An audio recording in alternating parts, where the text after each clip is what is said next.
Right, we're back. Okay, so we klubered the inside of the barrel. I've got my new mainspring.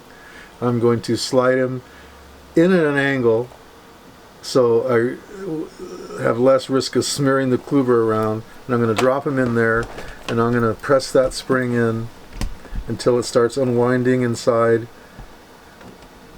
winding up, tensioning the perimeter, and it did, it's in. So that's what I wanted. And then I'm just going to use my tweezer to press down the perimeter of the spring without nicking the barrel. Make sure he's flat. Yeah, that's good. That's good. That's good.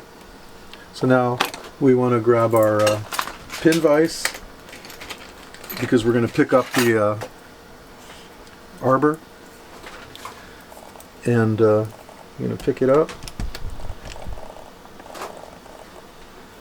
Right there. Make sure I stay out of your way. There we go. I'm going to tighten down the pin vise to pick it up.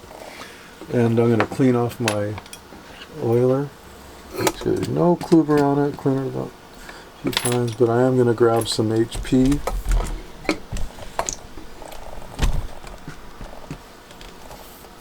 And I'm going to lightly, that's too much oil, lubricate the arbor.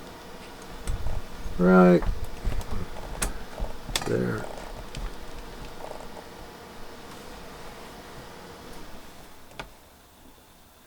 That's it.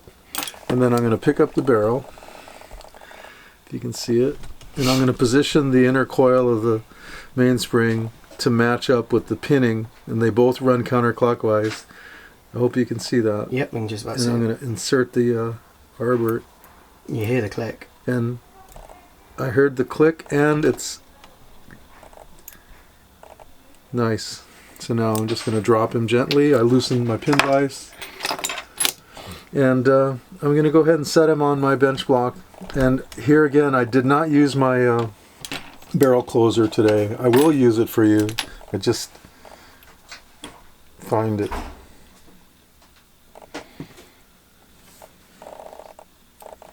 It's easy to do this too.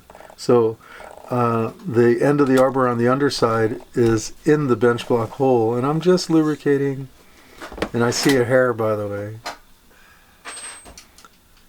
I'm just lubricating that part of the thing. Now, I'll admit that it's happened to me is I'm picking up that little lint with my Rodico, but I've used the Rodico and pulled up the mainspring before and had it go flying, and we're never going to do that again.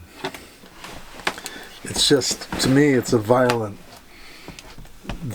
experience when that mainspring goes flying. It's crazy. So here we go. Put the cover on there, make sure he settles down. Come on. There we go. And then I'm just going to snap it in.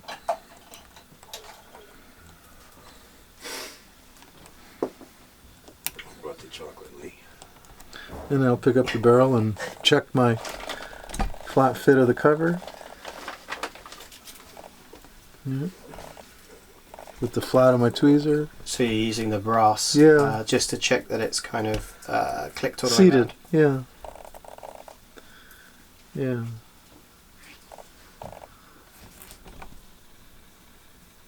Now, if your barrel cover wasn't on right, the watch won't run. It would be sitting high. Yeah. And we're good. Okay. So now I'm going to put a little bit of HP on the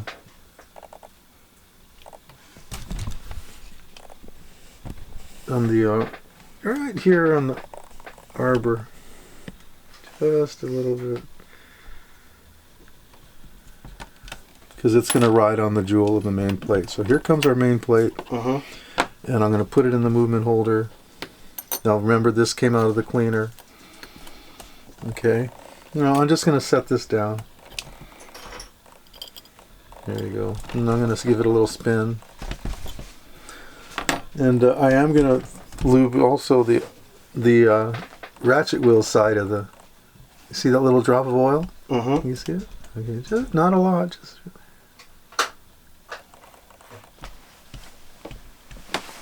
Just right there where it's going to ride on the jewel of the bridge side. And I'm going to take off the balance.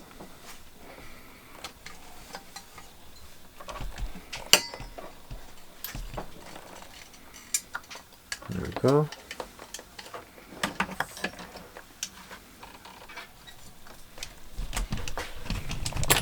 I'm actually going to see if I can move in a bit closer. Let's have a bit of a look. There we go. And I'm going to set the balance aside for later when we get the watch running. Oh. There we go. And I'm going to gently flip it over. Just like that. And I'm going to leave it over here with his 2 screws because we're going to need them later. Okay, so now let's get this watch together here. I think we can put our barrel bridge on. Now I already put the. I'm sorry, that's the wrong one. I already put the click on the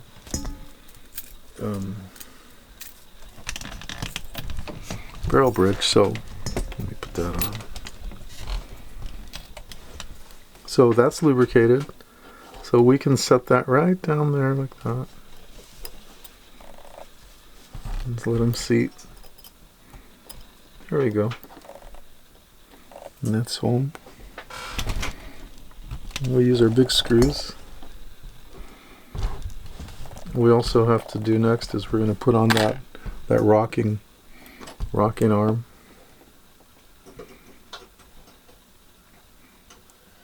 If you notice, I'm trying not to touch the watch with my screwdriver hand. And now I'm using my 1.2 or 1.4 gray screwdriver to tighten the screws. And having a relationship with the camera. Yeah, I'm trying to get as close as possible without forehead. bashing you in the head. Okay, I'll just work a little further out. Yeah. There's one more screw.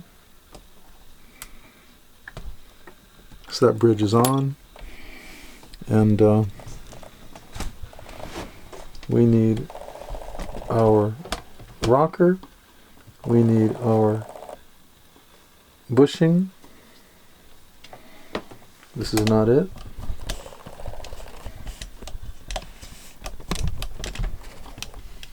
We need that gear.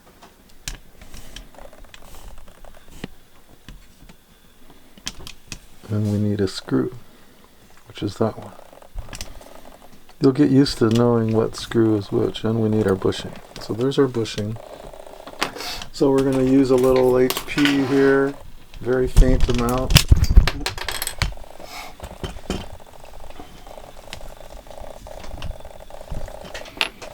Put that bushing on. And then we're going to use a little HP again.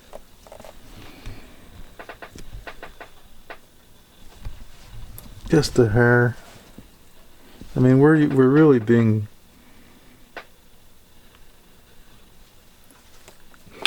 judicious with the amount of lube we're using. And we're going to put this here. Gear on his bushing. Right there. And we're going to put the rocker on.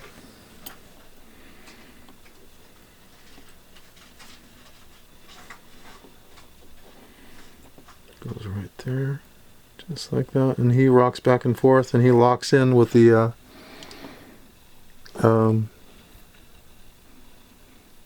make sure I have the right screw, buddy. It's got a bigger head on it than the other screws. That's Yeah, there were sort of 2 sizes when we were... There's an individual one. Yeah, so there's really no... If you want me to, I can line them all up. But remember that we have the 4... Yeah, there's 4 that were slightly bigger and 11, The 4 are unique to the pallet and the minute bridge. And these are your 2 case screws. We're going to need him in a minute. And this goes over here with our That's a ratchet wheel screw. This is our bushing for the crown pin, for the crown. This is our sliding pinion. So it's going to be this screw because he has a bigger head. I just know who he is, that's all. One thing that's a little bit forgiving is with these smaller ones, they actually have the same pitch, thread pitch. So if you put the wrong one in, for example, we know that's not it. So that one's not the screw.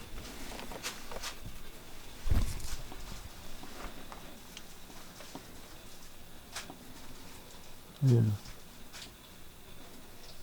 This is your crown wheel and this is your ratchet wheel screw, so we're not confused there.